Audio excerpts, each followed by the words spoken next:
পার্থ টেস্টে কেএল রাহুলের আউট নিয়ে তুমুল বিতর্ক। ভারতীয় ওপেনার আদেও আউট ছিলেন কিনা, তার আউটের রিভিউ সঠিকভাবে দেখানো হয়েছে কিনা সেই নিয়ে নেট দুনিয়ায় চলছে চর্চা। তবে আম্পায়ার সাইমন টাফেলের দাবি, রাহুলকে আউট দেওয়ার সিদ্ধান্ত কোনো ভুল ছিল না। বিপত্তি বাধে 23তম ওভারে। এই ওভারে বল করতে আসেন অজি পেসার মিচেল স্টার্ক। ওভারের দ্বিতীয় বলটি রাহুলের ব্যাটের খুব কাছ ঘেঁষে সোজা চলে যায় উইকেট কিপার অ্যালেক্স ক্যারির গ্লাভসে। সঙ্গে সঙ্গে আউটের আবেদন করে অজি ব্রিগেড। যদিও মাঠে থাকা আম্পায়ার নট আউট দেন, তখন ডিআরএস নেয় অস্ট্রেলিয়া।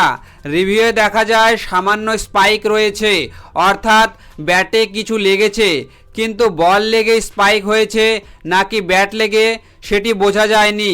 এই বিষয়ে আপনাদের কি মতামত? কেএল রাহুলের আউটের সিদ্ধান্ত কি ভুল ছিল? জানাতে পারেন আপনার মন্তব্য কমেন্টের মাধ্যমে।